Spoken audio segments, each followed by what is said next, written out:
시청자 여러분 안녕하십니까? 군산시정 뉴스입니다.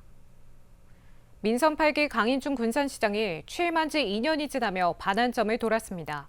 강인중 군산시장은 기자회견을 열고 전반기는 2차 전지를 기반으로 미래 신산업의 기틀을 다졌다고 평가했습니다. 이를 기반으로 후반기에는 인구 감소에 대응하기 위해 돌봄과 교육에 집중하고 머물다가는 관광 문화를 구축하겠다고 밝혔습니다. 민선 8기 반환점을 돈 강임준 군산시장.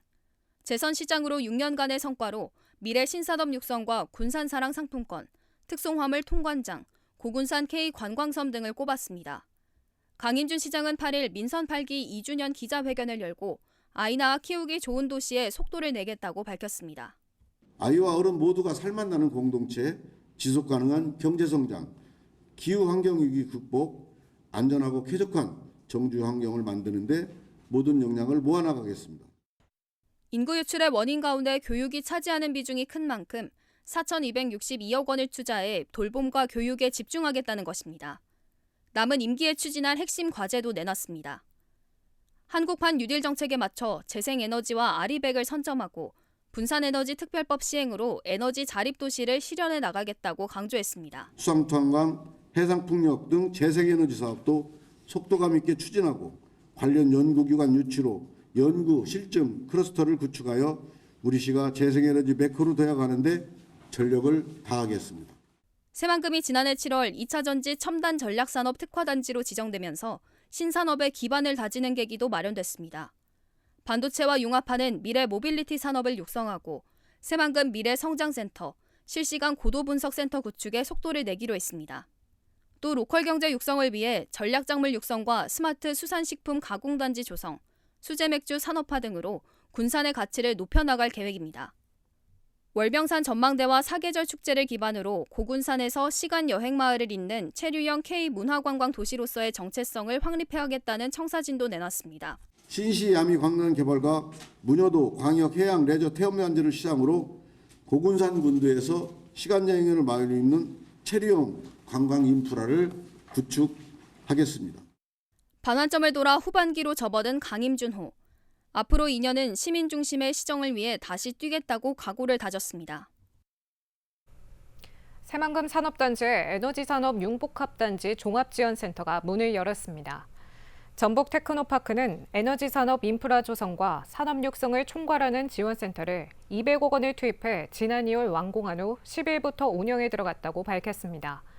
지원센터는 특화기업 발굴과 산학혁 네트워크 운영, 기업 유치 등 전북에너지 사업의 컨트롤타워 역할을 하게 됩니다.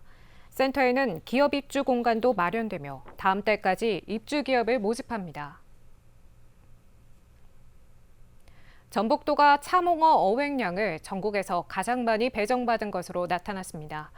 전북도는 지난 4일 해수부에 참홍어 총허용 어획량 전국 배분에서 1,365톤을 배정받았다고 밝혔습니다.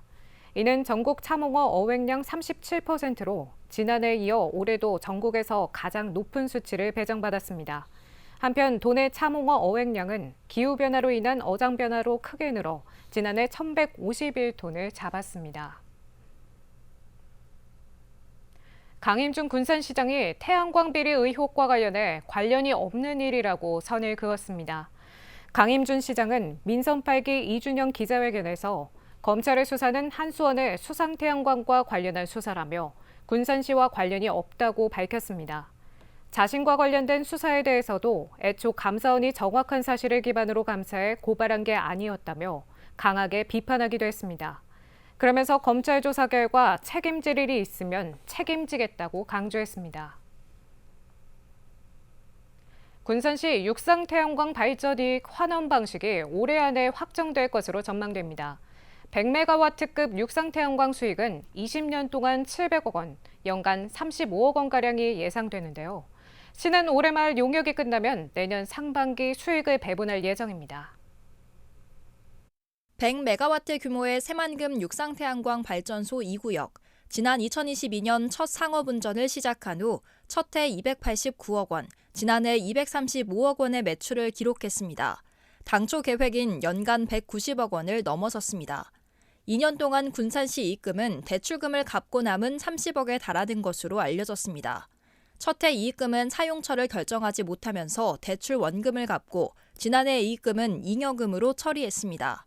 군산시는 20년 동안 수익 총액은 시민발전 배당금 170억 원과 초과 이익금 540억 원을 합해 모두 710억 원에 이를 것으로 전망했습니다. 이럴 경우 연간 수익금은 35억 원가량입니다.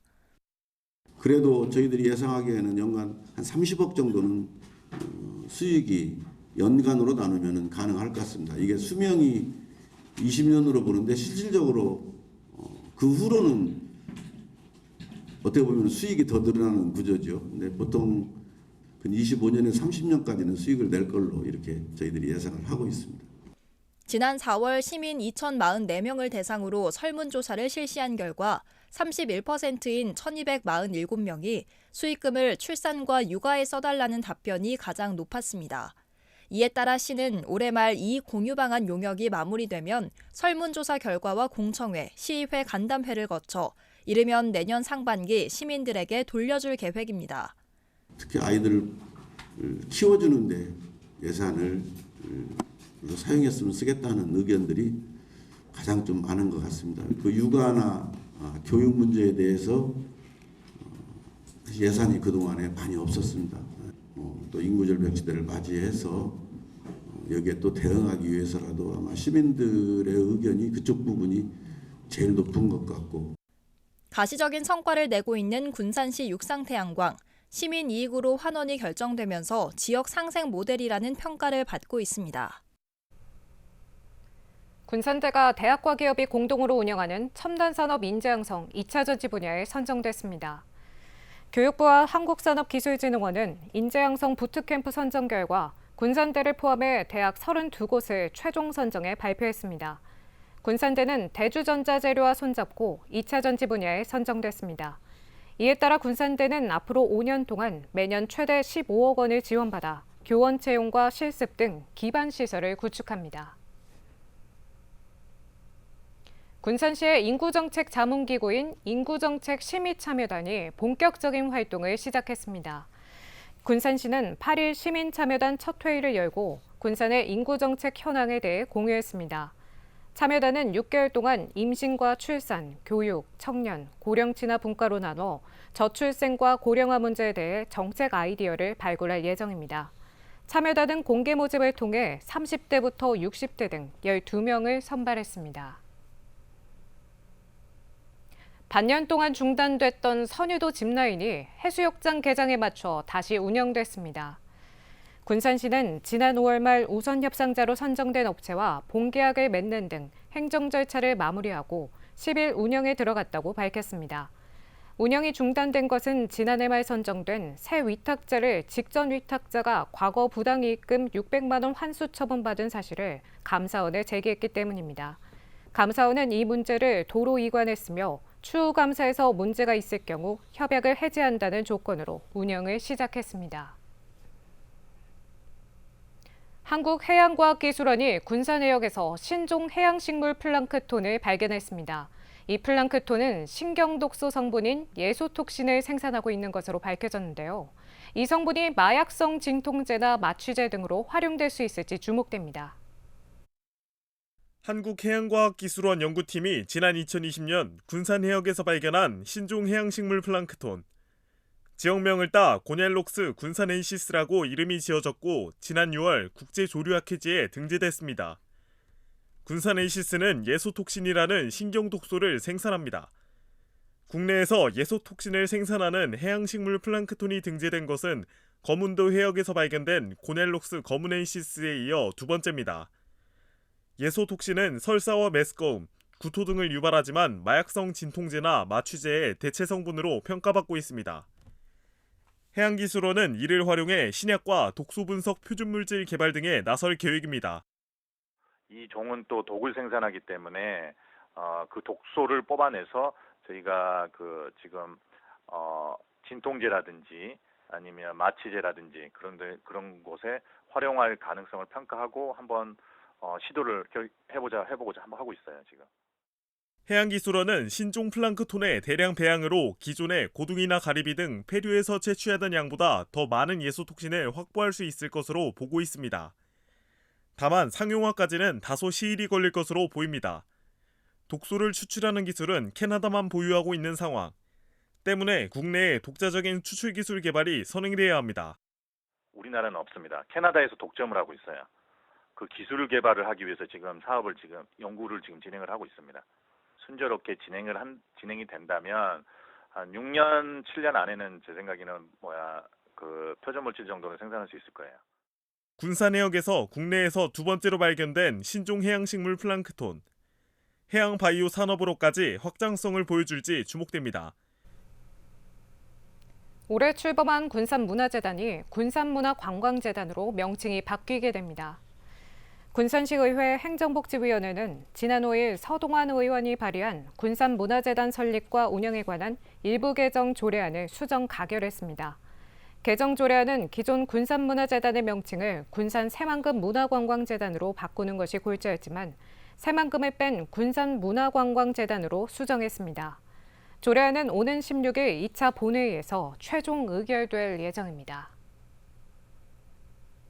군산시가 제2기 외국인 주민명예 통장 20명을 모집합니다. 모집 대상은 관내 1년 이상 거주하고 체류 기간이 보장된 외국인이나 귀화자입니다. 지원을 희망하는 외국인 주민은 오는 26일까지 군산시 행정지원과에 지원서를 제출하면 됩니다. 선발된 명예통장은 임기 2년 동안 외국인 관련 시책을 제한하는 역할을 맡게 됩니다. 금석배 전국 초등학생 축구대회가 오는 22일 군산에서 개막합니다. 전북자치도 축구협회는 오는 22일부터 24일까지, 26일부터 28일까지 군산에서 각각 1차 리그와 2차 리그로 나누어 열립니다.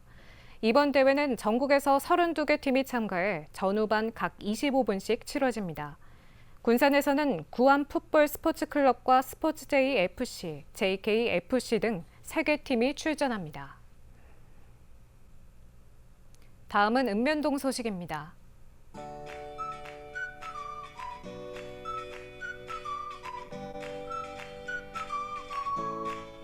월명동 행정복지센터가 청사부진의 야외 체력 단련장을 조성했습니다. 야외 체력 단련장 사업은 시민 참여 예산 제한 사업으로 추진됐는데요. 총 5조의 운동기구가 설치돼 있어 지역 주민의 건강 증진 및 스트레스 해소는 물론 운동을 통한 삶의 질 향상을 기대하고 있습니다.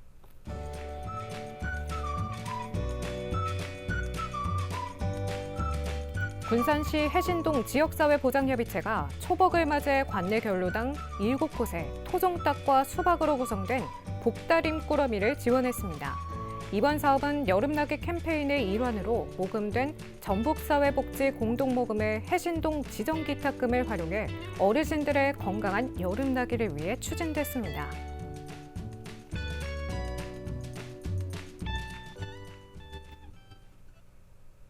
이것으로 군산 시정 뉴스를 마칩니다. 시청해주신 여러분 고맙습니다.